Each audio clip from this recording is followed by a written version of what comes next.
স্বাধীনতার ২৫ দিন পর স্বপ্নের বাংলাদেশে পা রাখেন বঙ্গবন্ধু শেখ মুজিবুর রহমান।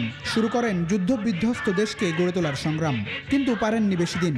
নানা মহলের ষড়যন্ত্র ও বাধা পেরিয়ে এই সংগ্রামে টিকেছিলেন মাত্র ৩.৫ বছর।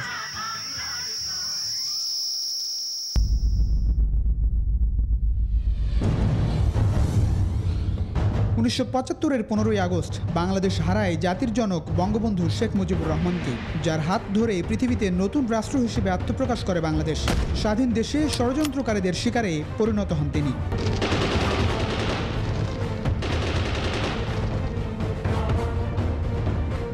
১৫ই আগস্ট ভোরের আলো ফোটার আগেই সেনাবাহিনীর কিছু বিপথগামী সদস্য নৃশংসভাবে খুন করে বঙ্গবন্ধু ও তার পরিবারের সদস্যদের।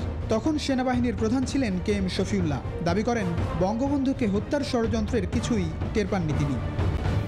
আভাস কিছু পাইনি। ফজরের নামাজের আজান হয়ে গেছে, ভিতরে বসে বঙ্গবন্ধুকে কয়েকবার টেলিফোন করলাম, অন্তত ৭-৮ বার আমি রিং করেছি, কিন্তু কেউ ধরলো না। এক পর্যায়ে পেয়ে গেলাম, আমার গলার আওয়াজ শুনেই তিনি বলে উঠলেন, শফিউল্লাহ, তোমার ফোর্স আমার বাড়ি অ্যাটাক করছে, কামাল রে বোধহয় মেরে ফেলছে, তুমি জলদি ফোর্স পাঠাও। আমি তখন বললাম যে sir, I am doing something. আমি হ্যালো হ্যালো করতেছি। তার কতক্ষণ পরে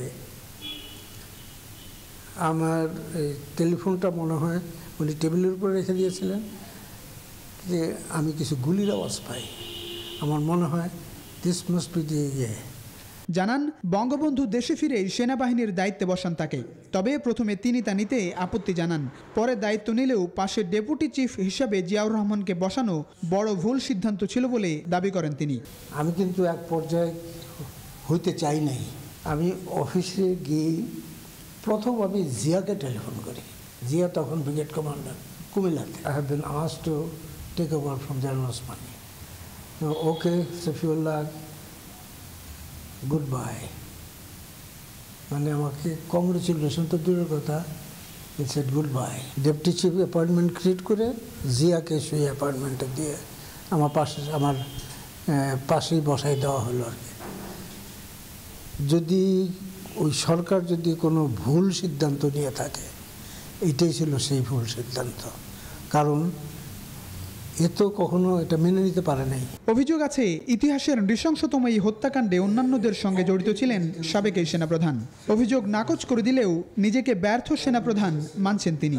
বঙ্গবন্ধু মারা গেছে আমি যখন চিফ, এটা তো কোনো সফলতার চিহ্ন না, কিন্তু আমি এটা প্রতিহত করতে পারলাম না। কেন পারলাম না?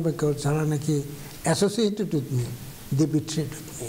আমি শুধু মরতে পারতাম, আমাকে মারা নেই বলেই শুধু আমাকে এই বদনাম নিতে হচ্ছে।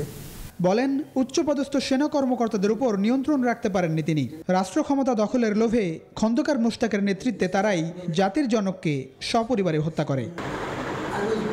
প্লাবন রহমান, নিউজ 24, ঢাকা।